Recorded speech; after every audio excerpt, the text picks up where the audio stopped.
poderia correr esse risco. O senhor achava que podia... Existia essa possibilidade, está certo? Porque eu estava abusando, né? Que se você vê as tomadas de aeroporto, muita coisa poderia acontecer. E eu falava para o pessoal de segurança do meu lado, que essa possibilidade ia se aumentar a partir do momento que minha popularidade ia crescendo. Porque eu estou crescendo da onde, Augusto? Qual o tamanho do meu partido? Qual é o nosso fundo partidário? Eu costumo dizer, é verdade, quer ver? Você pontou aqui, tem 10 pessoas, 15 que trabalham comigo, a maioria voluntários.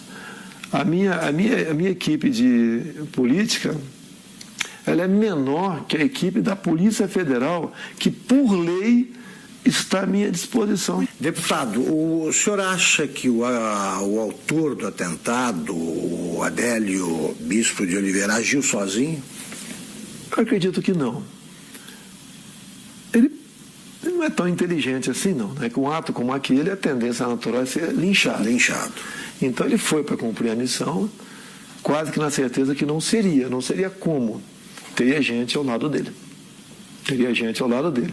E isso realmente, pelo que eu ouvi dizer, não tenho certeza ainda, a Polícia Civil lá de Juiz de Fora está bem mais avançada que a Polícia Federal.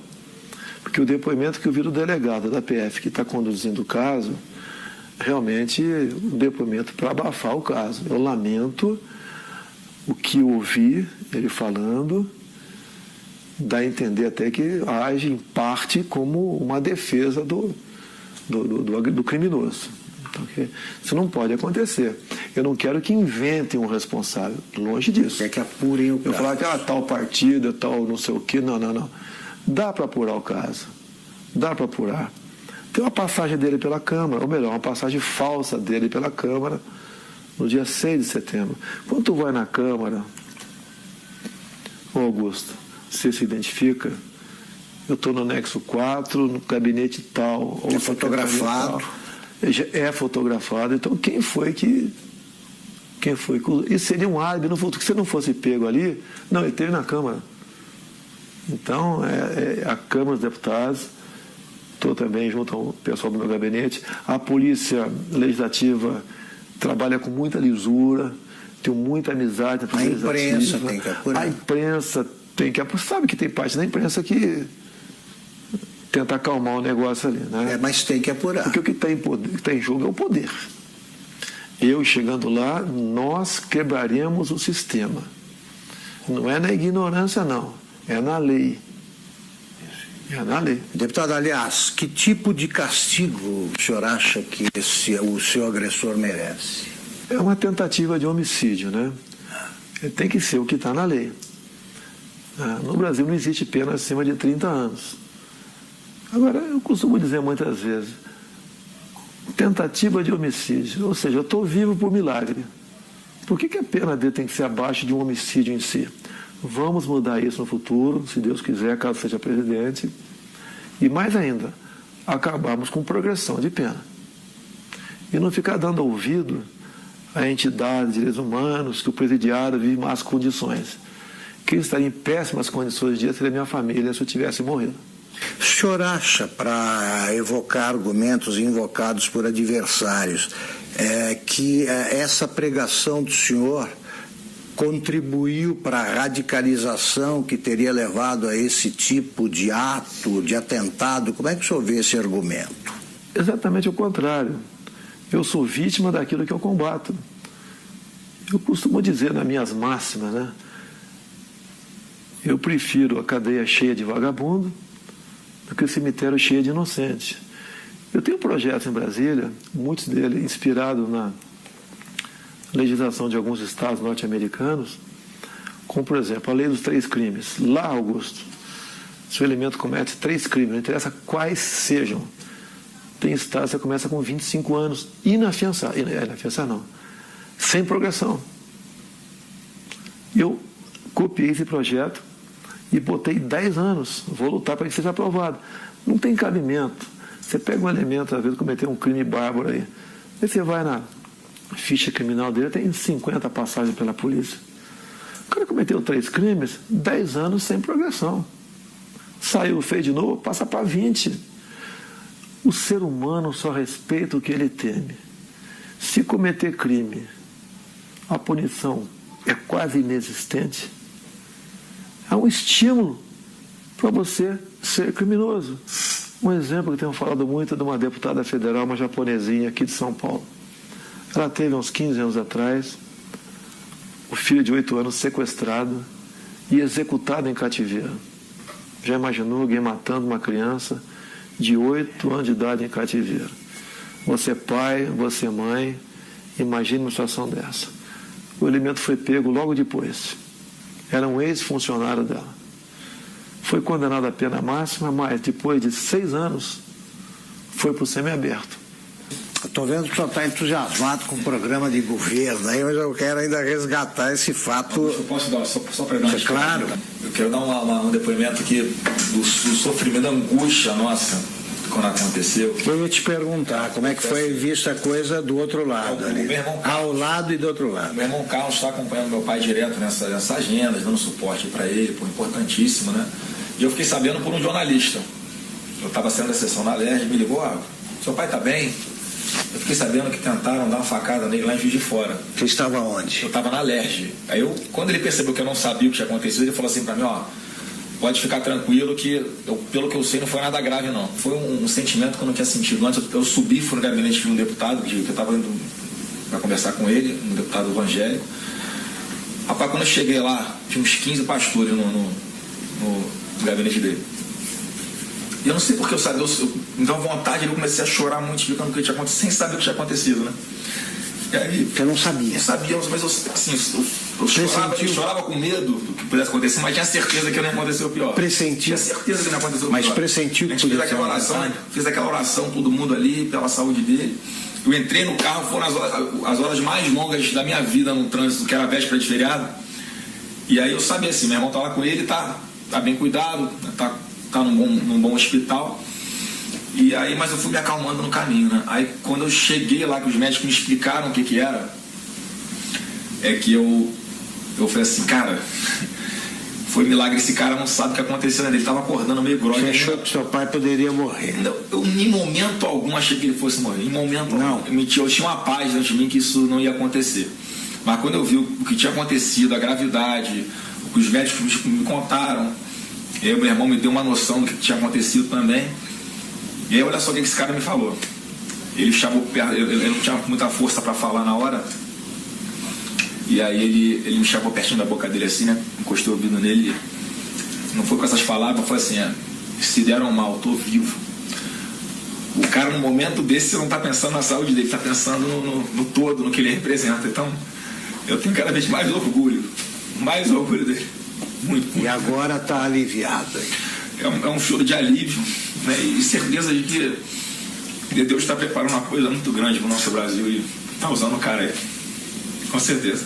Deputado, o senhor costuma ser apresentado assim pelos adversários como um risco à democracia, né? Eu gostaria que o senhor dissesse o seguinte, a democracia, o senhor vai defender a democracia acima de tudo? O que recado o senhor dá para quem duvida que o senhor seja um admirador do regime democrático?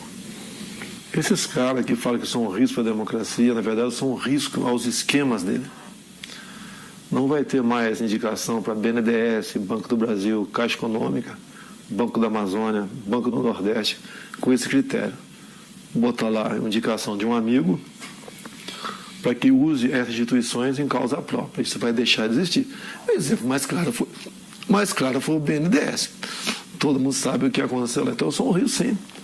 Eu sou um risco àqueles pendurados em estatais do governo. Nós temos em torno de 150 estatais. Conversei com o Paulo Guedes, que rapidamente... Vai privatizar estatais. Falei, Paulo Guedes, nós vamos priorizar um estudo muito acurado, não vai haver injustiça com ninguém. Mas algumas serão privatizadas, certamente. Vou dizer muitas. Tá? No governo do PT, umas 50 foram criadas. Temos até uma estatal do trem-bala, eu não sei ainda. Isso. Tem lá algumas dezenas de apadrinhados ganhando uma fortuna por mês. A tal da EBN também. é outra que você tem que olhar com muito carinho, porque é um orçamento de um pouco mais de 1 bi por ano, uma TV que ninguém assiste. E está lá, amigos do rei estão lá. Então, as estatais que são ociosas, com toda certeza serão privatizadas. Agora, existem estatais que são estratégicas. Tenho conversado com o Paulo Guedes, né?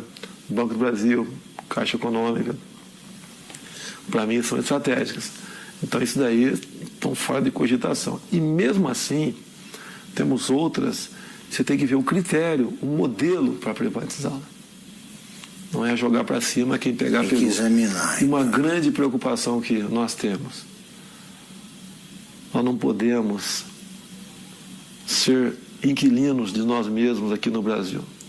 Tem um país aí fora, China, que nós queremos manter relações comerciais com eles, sim, até há interesse por parte deles, mas não podemos permitir que a China ou qualquer outro país, em vez de comprar no Brasil, venha comprar o Brasil.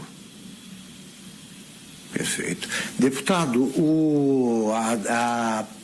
a ex-senadora Marina Silva diz o seguinte, que a prova de que as ideias do deputado Jair Bolsonaro não funcionam, a prova disso foi o próprio atentado, porque tanta gente protegendo não conseguiu impedir que o ataque acontecesse.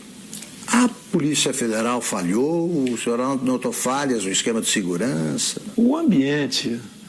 Não tem como você ter um sistema de segurança perfeito. É um tumulto ali, né? Eu vejo pela televisão. E eu sempre falava com eles da possibilidade, né, crescente disso acontecer, tendo em vista o nosso crescimento junto à opinião pública. Então, eu não culpo a Polícia Federal, não. Eles até ajudaram muito com os policiais militares do Rio que estavam comigo lá. Isso vai evitar, evidentemente, esse tipo de manifestação. Não, eu até as eleições... Eu estou em alta até o dia 31. Sim. E a recomendação, eu não posso sair de casa. Se eu levar um esbarrão na rua, com a situação que eu estou aqui, pode botar tudo a perder. Então eu não posso ir para a rua, realmente. Eu peço a compreensão dos amigos. Pretendo, a partir do dia 1º, agora, em todo o horário eleitoral gratuito, fazer uma live e conversar com o pessoal sobre as eleições. A última que fizemos, chegou a live, né, ao vivo, está 275 mil pessoas presentes. Então está com uma aceitação muito boa, porque eles acreditam que a nossa proposta sempre é a verdade acima de tudo. E o Brasil também, né, como o nosso alvo principal, ninguém entende como um país que tem tudo como esse ser o que é. Se você vê, você olha para o Japão, Coreia do Sul, para Israel, olha o que eles não têm. Olha o que eles são. Olha para cá o que nós temos, o que nós não somos. Agora, a solução disso passa pela não aceitação da indicação política. O senhor pode chegar à presidência sem equipe e sem gente até para compor o ministério. O senhor vai aceitar a adesão o que o senhor vai estabelecer como pré-requisitos para aceitar o apoio de outro partido? O senhor aceitaria do Centrão, por exemplo? Não vai existir isso aí, Augusto. Não vou dizer que tem bons parlamentares em vários partidos e tem gente honesta dentro da Câmara também, tá? Mas não será esse o critério, é a competência. Eu quero, por exemplo, um ministro da Ciência e Tecnologia voltado para a pesquisa, para a inovação. O senhor não sabe quem é? Ainda tem um nome de longe, né, que a gente pensa nele, não sei se seria o mais adequado ou não, tá certo, mas é um pouco inexperiente ainda, o nosso querido coronel da Aeronáutica, Marcos Pontes, um astronauta. Sim. Poderia ser uma pessoa para lá ou para compor o ministério, ou para compor. Então o ministério é importantíssimo. O que faz o jovem sair do Brasil? Falta de oportunidade aqui.